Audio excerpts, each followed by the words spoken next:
Good morning, good morning, good morning. Thank you. Thank you so much, Winnie. And it's a pleasure to be here. Vision, execution, profitability. Chimampa, please. Thank you to scribble. How to simplify your strategy using the business model canvas. Now, okay, so let's start here. How many people on this call have heard about the business model canvas? If you haven't, say never. If you have, say yes, I have. You have, great. Okay, so I have OGs here. Great, Raymond, fantastic. All right, we've already done the hello and welcome. Winnie has already given a comprehensive bio about me. I work as the lead consultant and strategist at Advanced Consulting. I'm a fellow of the Institute of Management Consultants here in Nigeria. I have a master's degree in business analysis and strategic management from the Alliance Manchester Business School. And I have over a decade experience working with SMEs. Born and raised by SMEs, started my own first business as an undergrad, and here I am. So I'm you, for you, with you, raised by you, and in your best interest.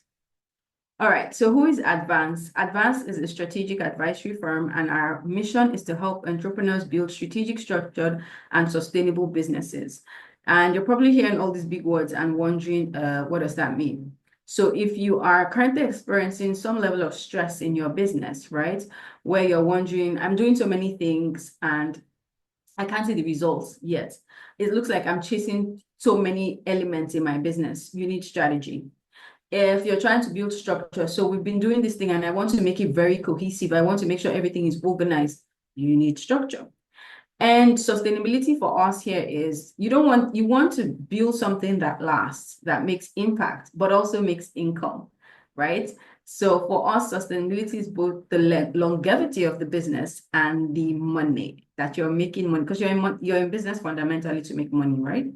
So, that's what sustainable businesses mean for us. So you're asking, how do we do this? We do this through coaching, through a custom curriculum that we have, and of course, through consultations. And the result is simple, a cohesive and profitable business model. So let's get into the conversation for the day. Why are you here? I want you to set your intention. And please put it in the chat for me. Why are you here? Yes, you're part of the business community, but why did you join this webinar? Why are you here? You could be doing so many things with your morning. Why are you here? What stood out in the title for you? So please share that in the chat. While you do that, I want you to set your intention. What does this mean, right? I want you to let it be crystal clear while you are here, so that you are able to minimize distractions and tune in your focus. It is so critical, right? We're going to we're going to cover quite a bit, and it's important. I'm waiting to see your responses. Why are you here? I want to know what made you join today's webinar. So I want you to be able to set your intention, clarify your why, so that you have the energy and the momentum to stay through the conversation. Now, great businesses don't happen by accident. They are built by design, step by step with purpose and intention. So if you're looking to grow a business, you're looking to build a business that is strategic, that is sustainable, that makes impact in your community, that increases your influence, and also gives you steady income, right? This is where you need to be. A winning business model transforms vision into value, strategy into success, and ideas into lasting impact. So if that's what you're looking for, then this is the place you need to be. I love your answer. To learn new tricks to maximize profits. I'm coming. I love your answer. So new tricks. I'm not going to teach you tricks. I'm going to teach you strategy. Okay. I want us to pause and reflect. I'm very big on people being able to find their truth, meaning there's being here, there's why we've called the webinar, there's why all the things I'm saying. But before I go on, I want you to be able to identify where you are at, right? So let's go through 3 questions. And as I ask them, I would like to see your response. Is my business, this is a question to you, I want you to think, is my business being built with clear strategic vision? Or are we just trying to survive the next sale? Are we just trying to make the next sale? Or do you have clear strategic vision? If this is where you are, if you don't want to put it in the chat, that's okay. but I want you to admit it to yourself, right? And if this is you, if you are not clear on your vision, the truth is you will struggle to articulate what the real value you offer is. And you will struggle to capture who really needs it. Meaning you will be caught up in this. I'm jumping a few words, but let me break that down. You'll be caught up in the rigor, in the rat race of trying to sell to everyone. And it will look like they're really not buying because they're not hearing you, and then you will get frustrated. Now, without clear vision, your value becomes generic and reactive, and that's not what you want. You must have a clear value proposition that you're bringing to the market. With strong strategic vision, your value is purpose-driven and differentiated. This means, let me take a business. Whose business should I use? Mr. K Clothing. Mr. K Clothing, what do you sell? Do you sell clothing for men, women, children? You sew uniforms. Fantastic. Okay. So who do you sew? And when I talk about your value proposition must be purpose-driven and differentiated. Mr. Clay Clothing, what's your tagline? Does it speak to the value you provide? I mean, immediately I saw clothing, I asked the question, male clothing, female clothing, children's clothing. My brain did not go to uniforms, right? So you must have your value proposition statement clear and compelling in such a way that when anyone hears it, they understand that, I'm beyond just having a boutique, and nothing's wrong with that. Please don't misunderstand me, but I don't have a boutique somewhere where you walk into. I come into your place, I make custom made uniforms in the highest quality, and the possible shortest time. If you have a service level agreement or promise on the time taken to produce, right? Everything that a vendor who's looking to use someone like you would appreciate, you're able to wrap that into what your value proposition statement is. Okay. Vision shapes who you serve. So again, I have to, okay, let's stay with Mr. K Clothing. Mousy, if I forget, put it again the next question, we will use yours. But if I forget, remind me in the chat. Okay, and Mousy, please, transport services, please let me know what exactly do you do, right? So Mr. K Clothing provides uniforms, makes custom uniforms. Now, vision shapes who you serve. Who do you serve? How have you been able to break down your customer segments? And why do they matter to your mission? Why are you trying to help them? How is it important to your business? Without a clear strategy, you end up chasing any customer who can pay. Now, do you make custom uniforms in bulk? So if I have a house staff, for example, would you make a uniform for only one person? Or would you come to an estate and say, oh, I can cover for a group of 50 and I can deliver it in 7 working days?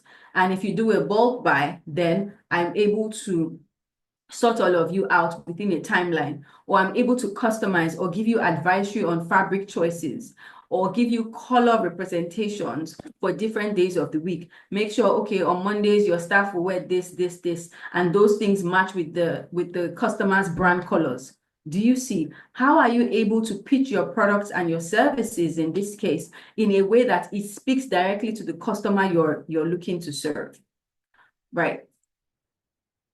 I think I've given so much examples in this one, but let's move on. Without a clear strategy, you end up chasing customers you end up chasing any customer who can pay, and that's not your ideal customer. So you will end up using your energy in the wrong direction. In this session, we'll begin by challenging you to rethink your value proposition and your customer segments. And these are 2 blocks on the business model canvas. All right, let's move. So it is not every customer you are called to serve. If you don't remember anything from this first slides I've shared, remember this one. You are not called to serve every customer. A clear vision helps you to stop hustling. It gives you focus. It gives you direction. It helps you understand who you are for and how you can serve them optimally. And it helps you build for the right customers. Now, question 2. Are you running your business with a clear plan, or are you just busy every day without any real progress? Right? Again, I like to ask in the chat, does anyone want to be brave enough to admit this is where they are? And if you can't, if you're not, you can admit with yourself. But I want you to just have the presence of mind to be able to identify, okay, this is where I am on this spectrum. I am struggling to differentiate my value proposition. I'm struggling to really articulate who my customer segments are, which customers I'm designed to serve. Or I am running without a clear plan. I'm just busy every day. I'm doing every day. I go to the airport. I send out rides, but when you ask me the bigger goal, I really can't articulate that, and I cannot map the actions I take on a daily basis to the things that I've said are important to my business. Excuse me. So again, I ask the question, are you running your business with a clear plan, or are you just busy every day without any real progress? Over to you. Right. Now, business does not always mean progress. Do we all agree on this? I want us to agree. Business doesn't always mean progress. You can be busy doing nothing. And this is the same way that movement does not mean motion. You can stay in a spot if you have a ceiling fan, and you can continue to move circle, like if the fan is on, but you're not moving. You're just fixated on one spot, but you're just moving round and round in circles. And I'm sorry if this triggers anybody in any way, but I'm just trying to make it as graphic as possible so you're able to identify clearly where you are at. Business doesn't always mean progress. Many entrepreneurs are stuck doing everything. You're trying to attend to sales, you're trying to do marketing, you're trying to post every day on social, on Instagram, you are trying to satisfy clients' orders. You're busy doing everything, but you're not moving forward on the things that matter. The things that move the needle for your business, you're not making progress on them, right? And this is because you do not have a clear execution plan. Without that, your strategy will remain stuck in your notebook. So you cannot tell me you have strategy. Strategy and execution must go hand in hand. If you have strategy, you say, oh, I had that plan. I'd actually planned to do this thing. Oh, and 6 months later, you've not done it. At the end of the year, you're still telling me that you had a plan, but it's just that things happened. Okay, so when the things happened, how did you adjust that plan to come back on top of the game? If you couldn't, did you reach out for help in any way? What did you do differently, and how did you take action? Because it's not enough to have a strategy. It's not enough to say, oh, this year you want to get, let me use one of the terms that I hear a lot. I want to increase revenue by 15%. I want to increase revenue by 20%. I want my business to have a new outlet. Maybe you're in Accra, and you say, oh, I want to have another store in another part of town. What does that mean? How are you going to make it happen? Right? Strategy and execution must go hand in hand. And how you do this is by building systems and structures in your business. If your systems don't support how you build relationship, how you deliver your solution to your customers will feel the disconnect. Now, let me break that down in very simple terms. Okay, this chat is a bit too quiet for me. How is everyone feeling? Is this making sense to you? I want to touch base and get feedback early. How are you feeling? Let me know in the chat. Now, let's take an example, right? I made a promise already. So Mawusi Transport Services, car rental, airport transfer, Uber, and fleet management. Okay, thank you, Olayo. So let's take that business as an example. If what you're doing doesn't deliver value to the customer, if the customer doesn't feel like this business understands all my needs, right? From when I wake up in the morning, and you can do different activities. For example, there's an activity called a day in the life of your customer. So if you imagine your customer, and we'll get into some of these tools as we go along. If you imagine your customer and you think, what do they need when it comes to transport services? What do they need every day? Go back to, remember I talked about differentiating outlining your different customer segments, right? So let's say you attend to working class people, frequent travelers, people in corporate sector. What do working class people need on a daily basis, right? How do they get to work? I know that Accra is not like Lagos. In Lagos, we have a traffic situation. And for those of us in Lagos, if you enter Lagos traffic, you will know that your life will not be the same. Let's put it that way. Okay, so what do people need? People who live, say, on the mainland here in Lagos and are going into town, coming into the island for work. How can you simplify that process for them? That's one category. For people who are frequent travelers, they need car rental, pickup from the airport. How do you simplify it for them? They need security sometimes because in all of this, maybe they are arriving late, leaving home early. Maybe safety is not a situation in Ghana, but in Nigeria, it is something that we consider, right? So you need to build in what does value look like to these respective customer segments, and how do I build it into my business, and what systems and structures do I put in place? So if, for example, you run a business like this and you have, say, a CRM framework, a CRM system, a customer relationship management system that says, oh, Mr. Whose name do I use? I saw one name that, let me go find somebody. Oh, Christiana.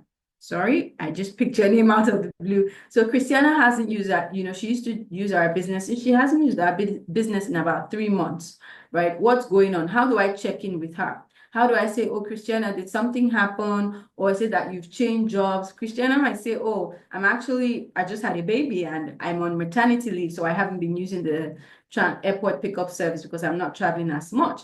And you have a conversation and she says, oh, I'm back at work on this time. And on that day, you send her a message saying, welcome back, we're ready to serve you, right? How do you think that will make Christiana feel? Well, I would like to hear from you. So put it in the chat for me. Do you have this set up in your business? And how do you think it will make Christiana feel? It will make you feel honored. I love your choice of words. Exactly. And that's why you are in business. It will make her feel honored. It will make her feel seen. It will say, okay, I'm interested in your progress. That's how you make your customers feel happy. That's how you build systems to ensure that your funnel, your revenue keeps coming into your business. So if another competitor comes into the market and they pitch to Christiana, a bit cheaper, and that's one thing that people always compete on, price. It's a very tricky thing to compete with, because there will always be someone cheaper and there will always be someone more expensive. So cost is a very fleeting way to put yourself to compete in business. So in this session, one of the things we'll do using the business model canvas is to help you connect your big goals to your daily actions through systems and structured thinking. This way, you'll be able to see the things you need to actually spend time doing. I hope you're looking forward to this. So here, using the business model canvas, we will sit into key activities, we'll sit into key resources, key partners, and of course, I'll touch a bit on the customer relationship and channel blocks. All right, question 3. Now, let me wrap this up to say this. Without clear execution, vision will always remain a dream and activity will become a distraction. You will burn out, right? Progress requires structure. If you do not have structure, you need to put that in place now. This is not a case of, oh, maybe later. Now, there's never a time in your business that's not a good time to put structure in place. Question 3, do you know exactly how your business makes money and which parts of your model are silently draining your profits? Let me give you an example of this. A lot of times you hear small business owners saying, oh, I run, and nothing wrong with this, please hear me and hear me well. I run X number of Instagram ads, right? And that's fantastic. Now, my question to anyone who says this to me is, how much are you spending each month? And how much does that ad bring in? That's usually the question. Because a lot of time as small business owners, we invest and spend so much money in doing what is popular because the other person down the road who does a business like yours said, oh, this works for me and that worked for me. I've been doing videos on Instagram and I have 300, 500, 1,000 followers. Followers does not mean revenue. Let us break that table here and now.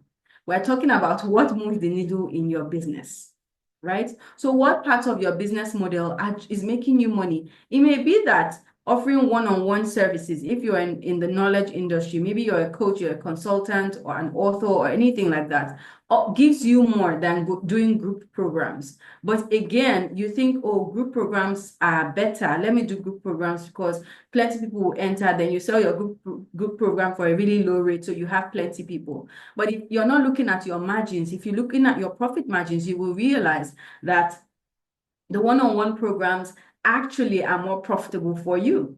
And in this section, we'll sit to look at your cost structure and your revenue streams, right? True profitability starts with clarity. What part of your business is working and what part is weighing you down? And like I already said, we'll unpack this in the revenue streams and cost structure section.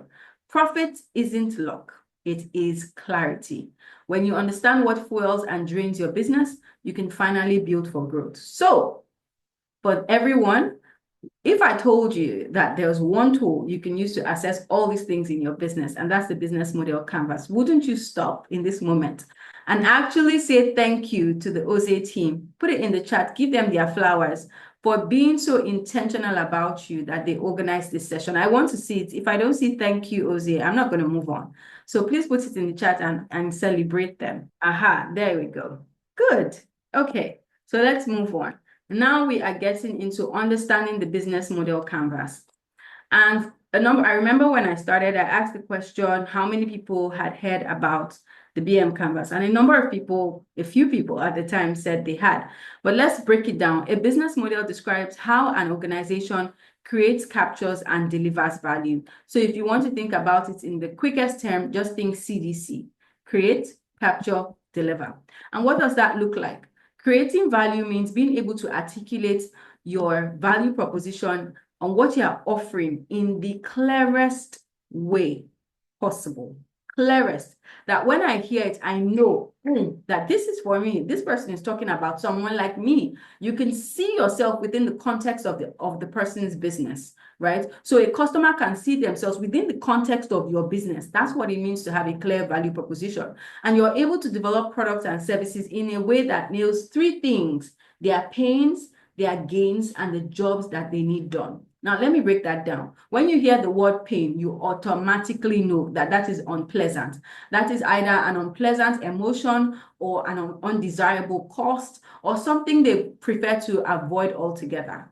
For anyone in the garment making business or anybody, right, when you're interfacing with a tailor or a dressmaker or a designer, the first thing you don't want to experience if they're making an outfit for you, particularly an outfit for an important event in your life, is to experience disappointment. Can we all agree on that? No one wants an outfit that you're supposed to pick up maybe on a Saturday, and then on the Saturday morning, the tailor tells you it's not ready. Any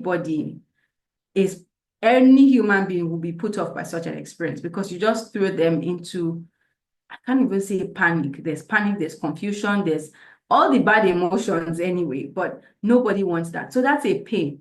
So Mr. K Clothing, you need to be clear that that never happens in your business. Please, we do not want, even though it's uniforms, because this time around, it's even, you need to understand how your uniforms feed into the service experience of your customer. So you probably be doing a lot of B2B businesses, B2B meaning business to business. You need to understand that the work you do helps them deliver on their service experience promise. So you cannot afford to be late with orders, right? Now, when I talk of gains, these are experiences or joys that people want to have. Now, let me ask you this. Look at the example we used earlier on the transport services and Christiana's response that she will feel honored. That's a gain that any customer would want to feel. I want to feel like I'm important enough for you to focus on me. Do you see? Okay, I think I've used these two businesses. Does anyone else want to put forward their business for me to use as an example? Consider this free, completely free consulting, because if I'm using your business, I'm going to touch on things that I hope you probably or maybe not have. Christiana says, coaching and consultation business. What do you coach and consult on, please? Okay, emotional wellness. Great. So you're sort of like a mental health coach, just so that I'm clear. All right. So let's use that. Now, a pain, for example, that no one wants to abuse, and people can tell you this, is during therapy or the engagements they're having with you, the consultations they're having with you, nobody wants to feel re-traumatized, right? Where you start to say things that further hurt them. That's a pain that nobody wants to experience. Again, they want to surely experience is to come into a certain level of wellness, relief, healing. And the job they need done is to feel better. Simple. Is I don't feel well on my inside. It's equivalent to going to hospital and saying, I think I'm ill, I'm unwell, they run tests, And then the doctor says, oh, from the test, this is the diagnosis, you have malaria or typhoid, and so this is the medication for this period of time. So you want to think about your practice, Christiana, within that context. When they meet with you, what tests do they get done, right? And then how do you walk them through the diagnosis in such a way that they feel that there is hope at the end of this journey for them? Then how do you dispense healing? How do you dispense the medication? What systematic way do you have to say, oh, based on this, we'll be using this framework, your engagement will last X number of weeks. And at the end of this, you're able to measure progress in some way. That is how you create value. That is to ensure, number one, the customer is not experiencing any pains of getting re-traumatized or spending money that is ridiculous, that at the end of the process, they don't have any relief. The gain, of course, they feel better at the end of the engagement. And the job to be done is simple. They want to feel better. They want to be able to access new levels. They want to come into a fresher understanding of themselves. They want to be able to walk through that pain with hope and healing. Are you able to create that? That is the simple question. So when you're describing your value proposition, you know the words you need to have, that if a potential customer hears it, look at some of the words I've used: hope, healing, restoration, freedom. Those are the things that will jump out at the person. Christiana, I hope you found value in this. Maybe I just continue using yours as an example. So how do you deliver value, right? How are you able to consistently deliver this value that you've promised? And to do this, you have to understand that customer, right? You have to understand what they've been through and the effect it has had on them. You have to understand if your customer is an individual, if your customer, for example, in that one, like if it's a lady, if it's a guy, gender, because that could play a role in how you engage with the person. For example, if you're working with someone who's been raped, right? And you're a male therapist, perhaps you want to have a woman in the room. So the client feels sort of, if it's a physical meeting, they don't feel sort of, how do you say it? They don't feel ambushed. They can rest in the presence because there are two people and you create that space of safety, right? So you need to understand the customer. I'll come to you, Maggie. I see you event planning.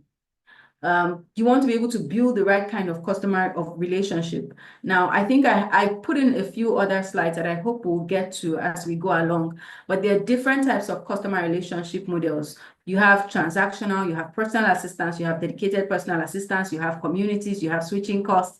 There are a number. But if you don't understand the customer you're serving, then you will build the wrong kind of relationship. Now, let's go back to Walanyo's example, right? To say, hey, have a CRM that touches base with your customer. Because of the type of customers you cater for, you need to understand what is valuable to them. Let me give an example. If you go to the cash machine, the ATM, you don't need to sing to it. You don't need to ask it, how are you doing? Just put in your PIN, put in your card, put in your PIN, you get money.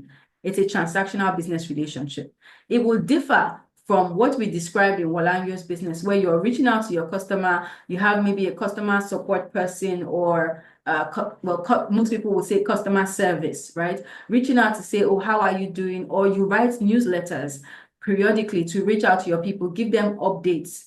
I see you, Clement, architectural design, right? And this, I see you because what I can say can link to your, telling your customers, these are the new changes in construction. These are new trends that you can explore. For example, if you're building, right, considering properly spacing out your windows and using more natural lighting in your building, right? If you're trying to build maybe a gallery, how you should lay out your architecture and your lighting, and just informing your clients and nurturing them. When it's time for them to buy, who do you think they will go to? This person understands what I'm trying to build. So it will be straight towards that person. So that's what I mean by customer relationships, because you need to understand the customer to understand the kind of relationship you will build with them. If it will be transactional, like an ATM, you just come, you pay, you buy, you go away. Or if you need to build something that has a level of assistance and support in it. And I'm jumping, but you can build in support in your business in different ways. I'll come to that shortly. So that's delivering value, and capturing value is straightforward. As I'm giving you all this value, I'm making you feel great, I'm educating you, I'm enlightening you, I have a product that solves your problem. How am I going to collect your money? Like, that is why we're in business, right? So this is where you talk about your cost structure, keeping your cost minimal so you can maximize revenue. If you're a small business and you probably run maybe a baking business, right? Or let's use Maggie's example, event planning. How are you managing your cost? If you, I know a business here in Nigeria. It's one of the best interior design firms here in Nigeria, and anybody, if I mention their name, anybody who's familiar with that industry would know them. And they don't have a physical office, like they don't have a physical location, because they understand that a number of their clients would rather be met in the comfort of their homes, because they cater mostly to luxury and high-end customers. They are not willing to come and meet you where you are. So why rent a space? That way they are able to keep the rental cost non-existent, right, and optimize their revenue. So for you, Maggie, who's in event planning, for example, do you need to have an office necessarily? Or you can run a digital business and have storage for the things that you own. You need to understand your costs, from fixed costs to variable costs, and keep them minimal so you can optimize your revenue. And of course, revenue channels is straightforward. I want you to imagine your home. You have many taps and there are many pipes, right, running through the walls. This similarly is the same thing in business. What are the many pipes through which money can enter your business? If you have only one product now, it's okay for where you are. But I want you to think, what other ways can my business continue to generate revenue? You may have a product that is seasonal. So maybe something that works, maybe fruit baskets or gifting, gifting. So around the holidays, the festivities, Valentine's, Easter, Christmas, and whatnot, you get a lot of customers. Then in the summer, you don't get. So what happens then? What else? How else does money enter your business? That's what I mean by revenue streams. All right, I'm going to ask if anyone has questions. We have only a few minutes left, and I have quite some more to cover. So this is an overview of different types of business models, right? You can have digital and platform models, network and ecosystem models, pay as you go, which we're all familiar with, licensing, crowdsourcing, different types of models, and you can mix up the models too. Now, business model canvas, which is our tool, and I'll show you what it looks like in a few seconds, right? It's a strategic management and entrepreneurial tool. It was developed by Alexander Osterwalder, and it's detailed in his best-selling management book. So this is a core strategy framework. And it helps you to describe, design, challenge, invent, and pivot your business model. Maybe you've run your business for a while and you're thinking, I want to change something, but I'm not sure if I change this, how it will impact on every other thing. This is the tool for you as well. All right, so what does it look like? Before that, let me just run through. So it's a fast and efficient tool. It's a one-page document and it's so easy to iterate. It's so easy for you to make changes and track your changes as well. It helps you to accelerate innovation. It reduces time to market. It is visual, meaning you can see it, and it's collaborative. So if you work in a team, both of you, if you work in a team, right, more than one person can work on it together. So this is what the business model canvas looks like, and I'm going to go straight into this. So Clement, in answering your question, how do you attract new clients? Number one, you have to clarify your value proposition. What exactly are you promising the existing clients? Are you delivering on it? And how are you communicating that to people that you're trying to market to? That's your first step. Okay? So if you can, I want you to put for me either your mission statement or your value proposition statement. Put that for me in the chat and let me have a look at it if you have one. All right. So this, like I said, this is just summarizing what I've already gone through in the last couple of minutes. Your value proposition is the unique solution that your business offers to solve customers' problems and fulfill their needs. So I'm going to go through this real quick. Yeah.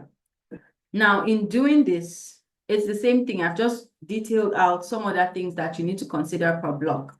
The business model canvas has 9 blocks. So you clarify your value proposition and you do this using a value map. This is what a value map looks like.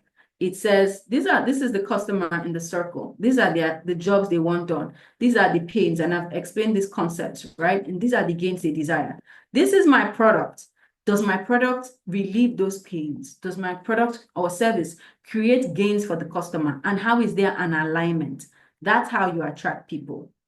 Okay, in this, you have to do your value map. You have to use the value proposition canvas, which is what I just showed you. You need to have a clear value proposition statement, which if anyone else has, put in the chat, I will do like a 1 to 2 minute review on your value proposition statement for you, right? It's a clear and compelling one-liner that says exactly what you do.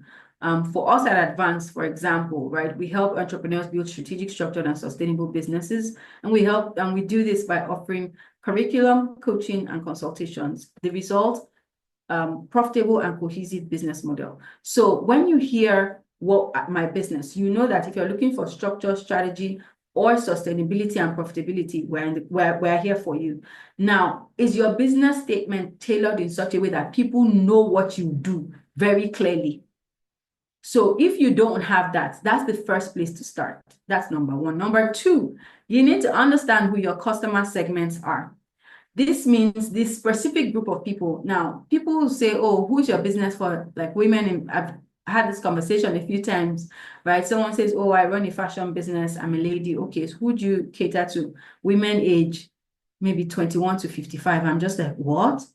That's not the customer segment. That's just a demographic, right? And yes, for so long, we've used demographic to describe our customer segments, but that's such a broad categorization that it is dangerous for you to just dwell there. Because in that one band of women age 20, you will find a woman who is probably still a student. So her disposable income, how much she has to spend, will be different from a woman who's already working.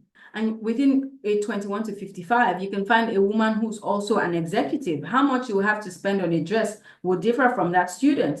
You can have a woman who's also pregnant, a woman who's nursing a baby, a woman who's who has young children and has a family. So she's not looking for, and you sell women's shoes and clothing, she's not looking for 6-inch stilettos. She's looking for practical shoes that she can switch in and out of very effectively.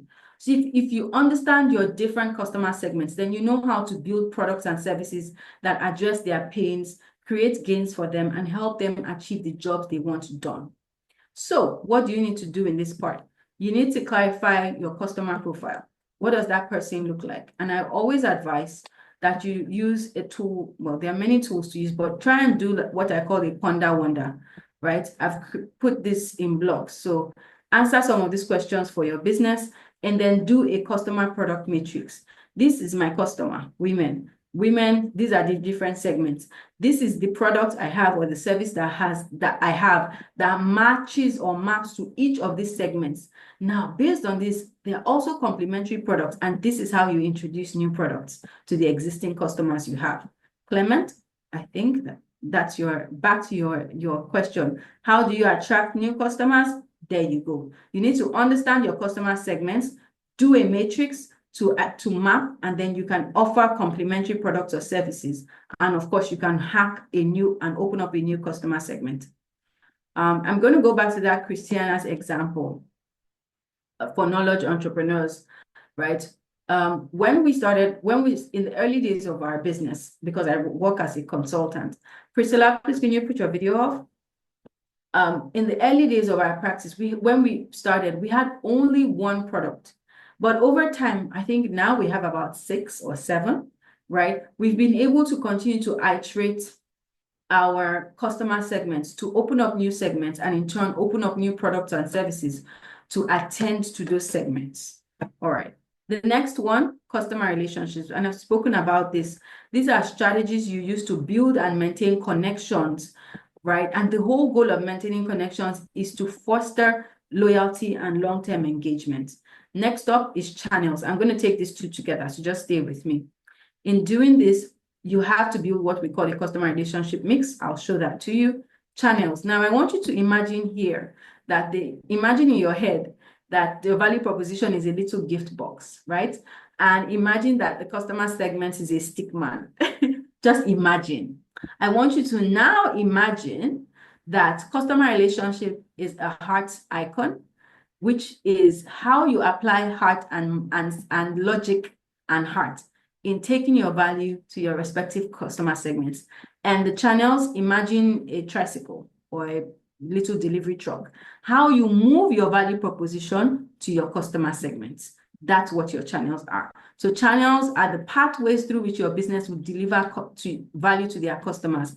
When we speak of channels, a lot of times people just think about sales channels. How am I going to sell? But see, you must think about marketing channels. How do you create visibility for your business? Think about sales channels. How do you actually capture value back into your business? And of course, think about support. The 21st century customer service is not a luxury. It's not an add-on. You must build intelligently and add it from the get-go. That's what it means to be brilliant and strategic in how you approach support to your business.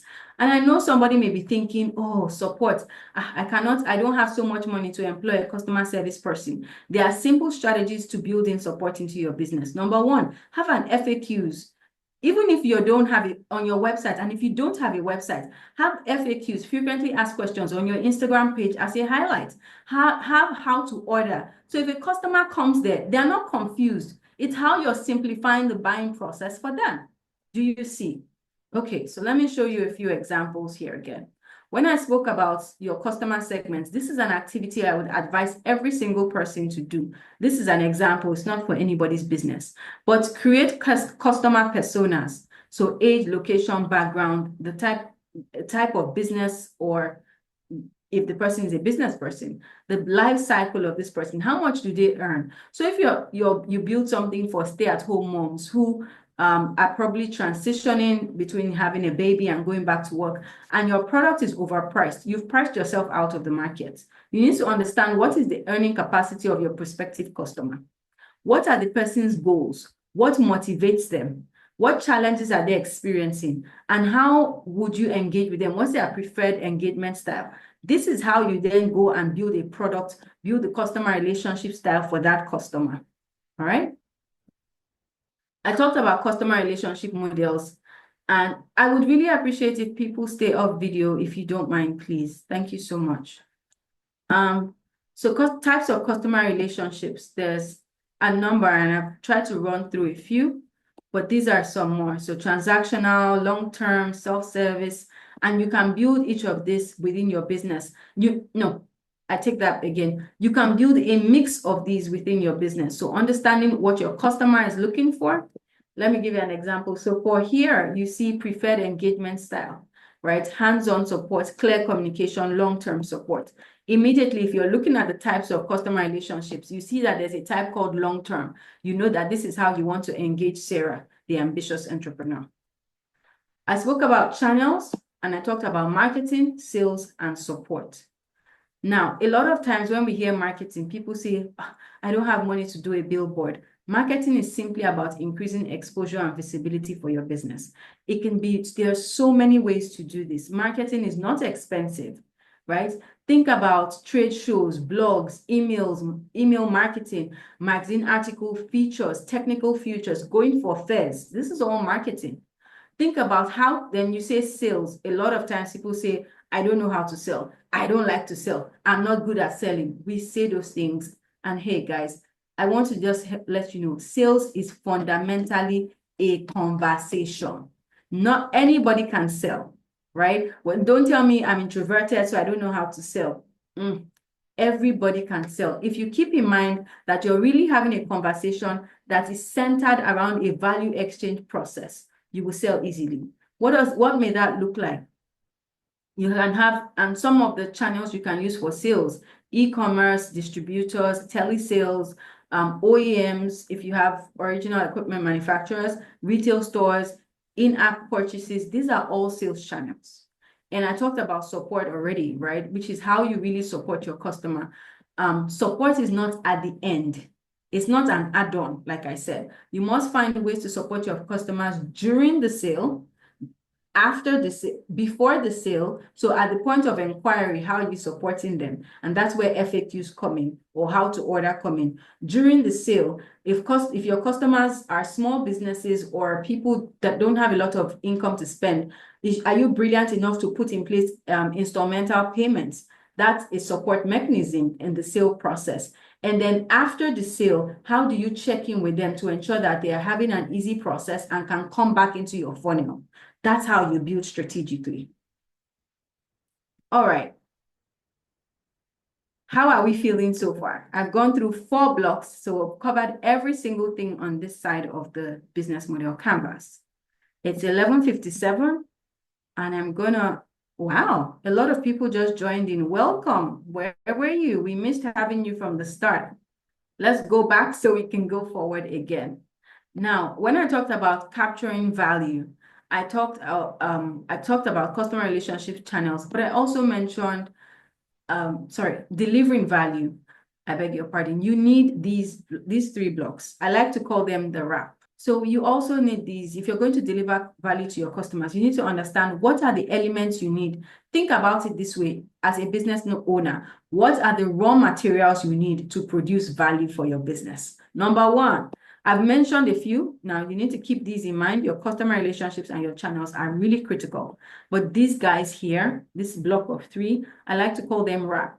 Key resources, key activities, key partnerships. And I'll take you through them in the next couple of minutes. So I'm still key resources.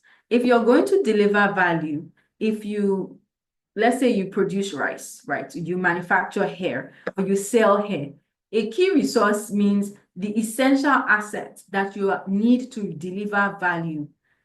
If you sell hair and you don't have any inventory for hair, what are you selling, right? If you sell food, you need food. That's the business you're in. So the key resources are either, they could be physical, they could be intellectual, they could be technology, they could be human, they can also be financial, right? Resources that you need to continue to do your business, the resources you need to deliver this value that you've promised your customer.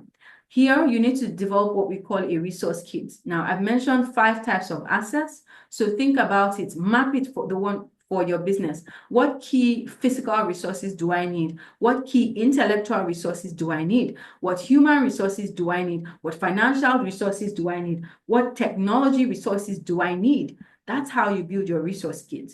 Now, the truth is, as small businesses, you are not always going to have all you need. And that's the truth. That's just like, at the same time, you're not going to have all of these assets at once. So this is my recommendation. Instead of being anxious and feeling bad and saying, oh, the big people don't do that. Plan towards it. So do what I like to call a resource acquisition action plan. Find all these resource types and build a plan for it. In the first 0 to 12 months, I'm going to acquire this. In 13 to 36 months, I will do this. And in 37 to 60 months, which is really 3 to 5 years, I will do this. And voila, you have a 5-year action plan, right? Easy peasy. Now, going back to wrap, I added on here key processes, right? I mentioned key resources, key activities, key partners, and key processes. One thing you need to know is, for a lot of times, people say, I want to build competitive advantage in my business. That term is thrown around a lot. This is how you build that competitive advantage, through your wrap, right? So key resources, let's talk a little about that. I've spoken a bit about that. So let's go to key activities. I've been doing so much talking. These are the critical tasks and processes that you must do. If you are a doctor, maybe you're an ophthalmologist and you run an eye clinic, you have to see patients, you have to run eye tests, you have to give them their prescription, you have to guide them to purchasing glasses, and you have to help them pick out, work with the dispensaries, the dispenser, the lens dispenser, to get the right prescription fit into the lens that fits the shape of the frame. That is a key activity for you. You're in the business of coaching, consultation. You have to book clients. It's a key activity for you. You're in the business of airport transportation, interior car detailing. You have to get clients that have cars first. If it's Uber, you have to get a car, right? So the car will be for you a key resource to deliver on your business.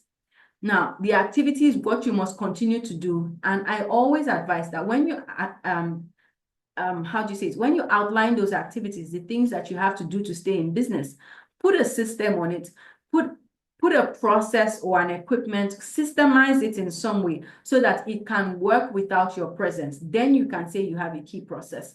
A lot of times, small business owners say, oh, I want to build process, I want to build process, but they do nothing about it. If you're able to build your activity bundles in a clear way, I do this activity. You're in the business of fashion, Mr. K, I don't remember now, but Mr. K, who makes uniforms. A key activity for you will be sourcing fabric, right? We'll be sewing those uniforms. We'll be delivering them to your customer. In just buying fabric, you have to get the right texture, maybe if it's 100% cotton or not. You have to find the color that the customer wants, things like that. And that's, if you outline all the processes, now you're in this business and you know all the things, little things that you have to do, that becomes your stocking and inventory management process.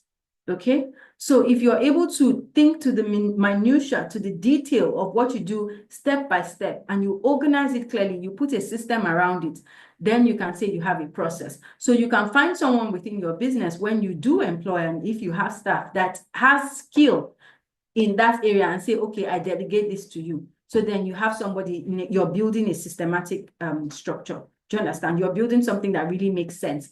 Once you start to delegate to people, leverage technology, put processes in place, you're building strategically. All right. Now, if you already have processes, this is for another conversation that we have with our clients. We like to say to have a process printing press. And in this activity, we make our clients outline all the activities and put processes around each one, or plan to put what process will follow what. Now, if you already have processes, because I know that there are established entrepreneurs here, I want you to look at it critically and ask yourself, is it working optimally? If you have a staff who you still have to go and check their work, who you still have to literally micromanage, your process is not in place. It's not working well. So then you need to either put in place a process improvement plan or do some level of business process re-engineering. And those are those acronyms there. PIP is a process improvement plan, and BPR means business process re-engineering. Key partnerships. Here, these are the external alliances and collaborations outside your business, but that support your business. And they support by optimizing resources, by reducing risk or expanding reach.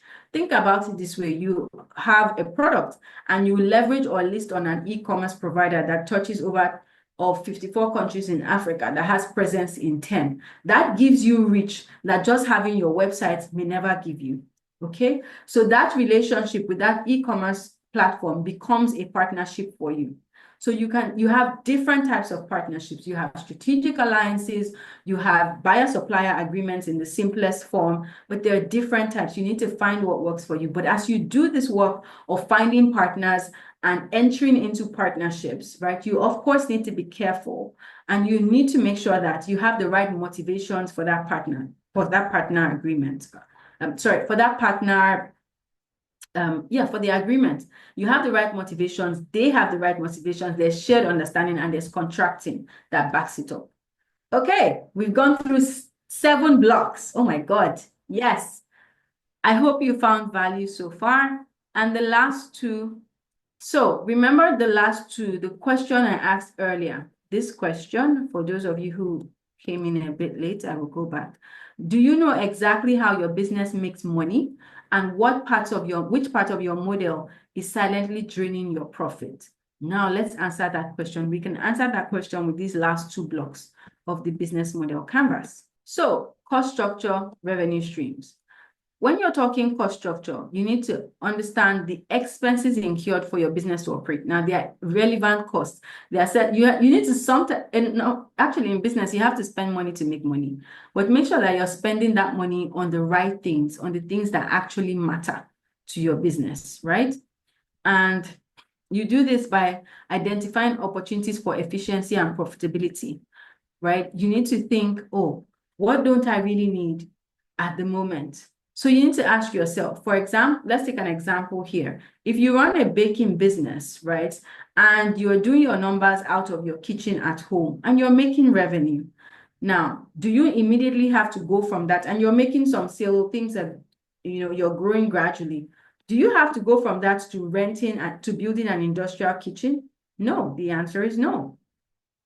The answer is no, because you can literally do other things to optimize your production without taking on that much cost to your business. So you need to ask yourself, what is your cost strategy? Are you going to play or differentiate yourself as a business based on cost or based on value? I already mentioned this, that trying to play that game of cost differentiation is a risky game. I would never advise anybody to do that. Then you have your cost economies of scale, economies of scope. And of course, you have your cost categories, being able to ask, what are my identify what your fixed costs are and what your variable costs are, and manage your variable cost and your fixed cost so that you can optimize your profit. Okay. Last but not least, because this is also so critical, and I've touched on all of these, your revenue streams. I still will use that example of multiple pipes in the walls of your home and how they bring water into your home and take out water. Think about the same thing in your business. Revenue streams are the opportunities and sources through which you would generate an income, highlighting how value is monetized, right? Let's use an example. So Christiana, because I remember your business very well, you're a mental health coach. You can have multiple revenue streams. So there's working with clients one-on-one, there's group sessions that you can do. You can write a book and monetize. You can speak at events and be paid for it. You can write white papers and policy papers. You can support a school as a how do you say it? A contract counselor. You come in once a week or once a month and get paid for that. Those are all revenue streams that you can explore. Someone asked me about how to get customers. I remember that question. Architectural design and structural design construction firm. Okay, Clement. Your mission is to revolutionize the construction industry in Rwanda by delivering innovative, sustainable, cost-effective architectural and structural solutions. You specialize in integrating smart technologies and promoting eco-friendly building practices to create resilient modern spaces that meet your clients' needs and inspire future communities. This is great. You need to simplify it. Because if I'm honest, in this time I was reading, I got lost. And if I asked everyone else on this call in 2 minutes exactly what you do, most people won't remember all this. So find a tagline. You can keep this as your mission if you choose, but find a tagline that says maybe housing simplified or democratizing housing in Rwanda, solving your homelessness problem, something that keeps it catchy and front and center of mind what you do, right? So let's take your business as an example. What are possible revenue streams? Of course, you said that you deliver architectural and structural solutions. So people can come to you as, design my home for me. I hope I'm right. Eco-friendly building practices. Now, just from this, I don't have a full picture of what you do, but from this, if you're aligned with your country's building assessor, you can become an assessor. You can get paid to come and speak and people can consult you while they are building, other experts. So you have like a checklist. You can design a checklist where people can download and pay for that, right? Write papers, ebooks that will educate even consumers, even people who are building, on what to look out for. If you're working with an architect, here's what you need to know. That's how you create content, but you want to show that you understand the client's needs and you're solving their pains. That's how you get new clients. Okay, in your revenue streams, you talk about your revenue streams and you also talk about your revenue assets. This means something you're currently not using in your business. It can be your knowledge, it can be your experience, it can be your training, but you can monetize. So it's a potential revenue stream, but you're not using yet. And here you need to talk about your pricing methods, you need to talk about your pricing approaches, and of course, you need to talk about your pricing strategies. There are different pricing strategies. It's 12:12, and I really do have to end this meeting. because I've been given time to do this. So I've gone through some of these, and this is what just a visual representation to simplify the conversation on cost structure, right? You need to think about all three of these. So you're probably asking the question, what would this look like for my business? And it will look like a picture of alignment: vision, execution, and profit. You have clear vision, you have execution, and you have profit. So I wanted us to take a quick case study, and this is an example of a retail store. I'm going to run through this really quickly. So if you can, oh, who's this? Please stop annotating. If you can, I would actually say take a screenshot of this page. I'm going to just wait on it before I move on, because I want us to all be able to go back to it. But look at this business. They've said that their value proposition is a one-stop shop for groceries. Now, look at what they said: competitive pricing, convenience for customers through organized shopping experience, and proximity to residential areas. Now, let's look at their customer segments: middle and upper income households, individuals and families, small businesses trying to buy in bulk. Look at how they've positioned themselves: convenience. Now, if you look at these things: competitive pricing, one-stop shop. I'm a potential customer for this business. I don't want to go to do groceries for my family and have to go to 3 different stores. It is not an exciting experience for me to think of different stores to go to just to buy things for my household. So that automatically fits the customer segments: middle and upper income households. If anyone is in this category, you will know that you would literally see this as value. Now look at their customer relationships. How are they going to reach these people? Remember the example I gave. Think about your customer relationships as the heart, with a brain and a heart, right? On how you do business: personalized service, building customer loyalty, discounts, promotions, community focus. Surely these people will value these things. Look at their channels: physical retail outlets strategically located in high traffic neighborhoods, home delivery. These people are in business, right? Imagine a family thinking, oh, I want to do groceries, and you can just go on their app, maybe. Let's see. Let's look at their key resources and see if they have an app. They don't have an app stated here, so that's something they can build on. And you just go on the app, you order all your groceries, and in a few minutes, you have them delivered to your house. You're in business, right? Home delivery services, partnerships with local suppliers. Now look at, they've used partnerships here as a channel. So let's go to their partnerships and see. They have relationship with local farmers for fresh produce, partnership with international brands for exclusive product lines, collaborations with logistic providers to ensure they're able to do these deliveries. Now, I hope you're seeing how different things on each block maps to the other thing. This is how you build strategically. Your business model must be cohesive. It can't be random. Things must align and have handshakes with one another. Okay, let's look at, we've gone through 1, 2, 3, 4, 5. Let's look at their key activities: inventory management.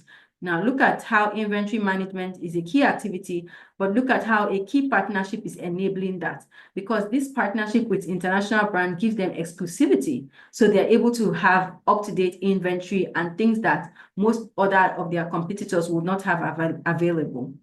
Streamline supply chain to be operations to reduce cost and ensure freshness. How are they ensuring freshness? The relationship with local farmers. Marketing and promotions to attract and retain customers. Let's look at their cost structure. Operating costs for retail space, utilities and staff salaries, inventory procurement and logistics expense, marketing, advertising, and customer loyalty programs. Now imagine that the individual and family, they are buying stuff every single month, and at the end of the year they probably have, because of the loyalty scheme, they have points that they can redeem. I'll be happy. Of course I'll be happy, right? And look at how are they making money: revenue from the sales of groceries, profits from partnerships with local suppliers, ancillary services like bakery, African food markets, deli counters. This is how you build strategically. So when I'm saying you can build your own business model, actually you can, but just make sure that each block is strengthening the next block. There are tight handshakes in between all 9 blocks. All right. How are you feeling, and what thoughts are going through your mind? Now I'm going to welcome questions. We can take a few questions. If you have any question, please feel free to share and I will do my best to take it.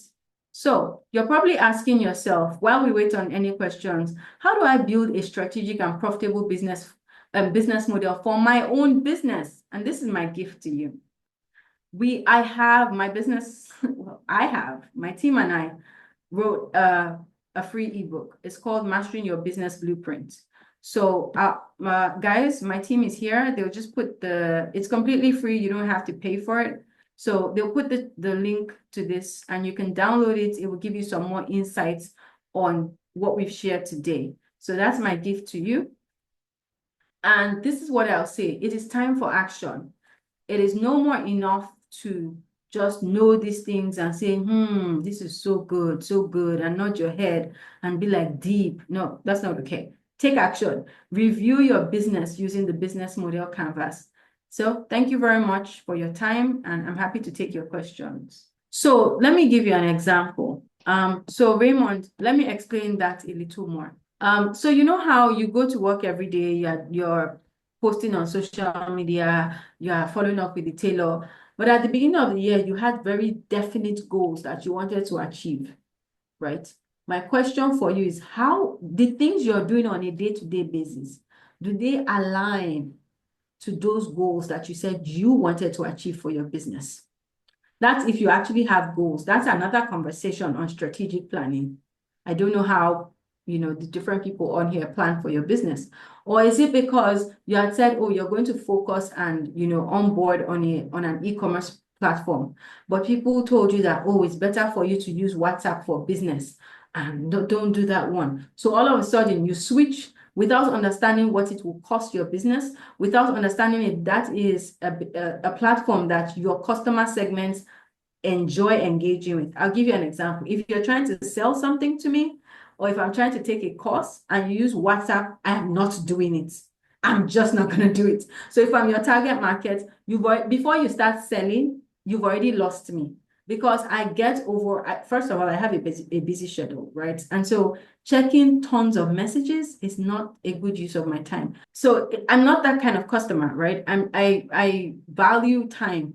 I want to, if I'm taking a course, tell me exactly what module I need to take step by step, week by week. I don't want to be seeing different people's charts because some of those things are not useful to me. I don't have time for it. So you need to understand your customer segment. If I am a type of your customer, you have no business being on WhatsApp. Move somewhere else. That's what I mean by business. So it looks like you're putting posts every day, you are selling things every day. But if the customer segment that you're catering to is not impressed by that, that's not their preferred engagement model. You're wasting time. You're busy, but you won't see profits. You won't see outcomes. Does that make sense to you? Okay. Link to the ebook I have provided. You want to know an outline difference between a business plan and a business model. Thank you for your question, Arise community. With the business model, it's a one-page document. The business model canvas is actually a one-page document. It's a strategic tool, one page. I like to say that one page, but it's not one day. With a business plan, it's really a lot of words. The BM Canvas is a strategic tool that is both visual and verbal. You are writing some words, but it forces you to go very streamlined to the exact elements in your business that you need to focus on. And it's a visual tool. So if you needed to change something, for example, in your revenue strategy, you can document that and you can see exactly how it maps to the customer segment or how a new customer segment will impact on your revenue strategy. With a business plan, if you've written a business plan before, it is verbose. It's a lot of words. You have to flip many pages. That is a significant difference. The volume that you have to cover for both of them is significantly different. Okay. Of course, there's also the fact about road to market. So if you've ever tried to pitch for investments, one of the questions that anybody will ask you is to clarify your value proposition or tell me your revenue strategy. Those things, that the languaging of both documents or both frameworks are completely different. The business model canvas, how do I say it, is more relevant in today's world particularly with the languaging, with how things are phrased and how you phrase things. Yeah. Okay. Please, we have a question. It says, please, how can I select and maintain partnerships with international distributors? I missed that. Cornelius, I will answer your question, but permit me to go back to Kabute's question about graphic designers. Please let me do that one first, just so we don't lose it. So for you as a graphic designer with regards to your business model, the question is, what is your value proposition, right? What value are you providing? You need to be able to clarify what your value proposition is. What kind of designs do you do? Currently in my business, like at this moment, I'm actually in between two graphic designers. I do not have an in-house graphic designer because you can see my slides, right? They're beautiful. I did it myself. So myself and my marketing lead are both great on graphics, but there are times when we want to still delegate that for other people to do. Now, there are two people, they are both really good. I've used both of them before, and I've given both of them the same brief for an event we have coming up, and both of them have sent in designs. It was a very easy pick, but again, remember, both of them are really good, but one person is more minimalist and the other person is more artistic. So you need to be clear what your value proposition is. Where do your designs tend to fall, and which customer segments are looking for designs like that? Some people will tell you they do event promotions. That is their high point. Like if you want to have an event promotion package, they will walk you through every step from billboard to flyers to workbooks if you have magazines, things like that. So understand what your value proposition is, the customer segment you're serving. If you are looking for people who are doing wedding graphics and wedding invites and things like that, or if you're looking for corporate people who want to have flyers done on a repeated basis, build a package for them. If you have wedding people, build a package for them. But organize things in such a structured way that whatever customer segment that comes your way, whatever ones you have competency for, they find value. Then you build the right kind of customer relationship. Whatever business you do, you can build a business model canvas for it. You can build a business model for it. Okay. If I keep answering, I'm going to literally build yours on the go. How do you select and maintain partnerships with international distributors? First, what do you do? Let's start there. What are you selling, right? That will determine who you're reaching out to. That's the first question. What are you selling? I sell wall-mounted artworks. How do I sustain it all year round? Wow. This is just build my business model real quick for me. Hi, Joel. How do you sustain it all year round? Who exactly do you sell to? And what kind of wall-mounted artworks do you do? Let's start there. What's your value prop? So it's not about selling all year round. You need to really understand what it is that you do, because you can sell different products all year round. Printed paintings to homes and offices. So if you do printed paintings, I don't know where my camera is facing. Let me move this around. Can you see I have a frame just behind? I had to move my screen. Just behind in my office here, I have a frame. And I'm just going to use that to try to answer your question. The person who does that, to answer you, you can build other services into what you do, depending on your skill set. Now, the person who does this, I had a business event last August, yeah. And he covered photography and videography for my event. So that's one service. Then he also does frames. So after he takes pictures and you want them framed, he does them for you. If you don't want frames of your pictures and you want frames of free, like, how do you say it, artwork, he does them for you. He also covers installation. He will come into your space, measure, install, walk away. You don't have to think about the drilling, the whatnot. I don't want to do that. He does that as well. Now he's building on other things into his product pipeline. So maybe diversifying your product pipeline is the way you need to go, depending on your skills and what you have available within your business. And if you don't have skills, maybe you need to consider a partnership. See? So you need to be clear, what exactly can you do? What's within your product portfolio that you can leverage? All right. Thank you so much, everyone. Oh. Thank you so much, Chima Makas. Everyone, please send her some emojis in the chat. I'm sure you've learned more than a thing from this session. There's a lot of information. I hope this is has got you thinking about your brand model and your business model. I honestly would urge you to reach out to her to actually do like a one-on-one session because she has so much to share with you. I've also learned a couple of things for myself. On channel champions, how marketing, when you're focusing on marketing, you focus on marketing to increase exposure. For sales, you have to think about the value you're offering and support. Think about before the sale, during the sale, and after the sale. So thank you so much, Chima, for this. We really appreciate your time. This workshop is actually brought to you by Oze. Oze is a fintech company in Ghana and Nigeria. We have a business management app for small businesses. What we do is the app allows businesses to record their sales and expenses. They can send digital invoices and receipts to their customers on WhatsApp and via email. They can manage their inventory. You can also sell on your very online shop. And then we also offer loans to small businesses to also scale their business. So I've shared the link up in there as well. It's Get the Oze today. So if you're interested, please do download the app. Okay. Sorry, Sorry, Winnie. Sorry, can I say something, please please? go ahead. This is not an if you're interested situation. If you listened, this is a key partnership you need to be getting into. This is a technology resource for your business, guys. Did you hear all the things they said they do? So you need to, this is a grab your copy now situation as a proper Nigerian girl Thank that you I so am. much. Chima. Thank you. And I will also share Chima's business toolkit on the groups as well. So if you missed it and you just joined recently, you'll get that as well.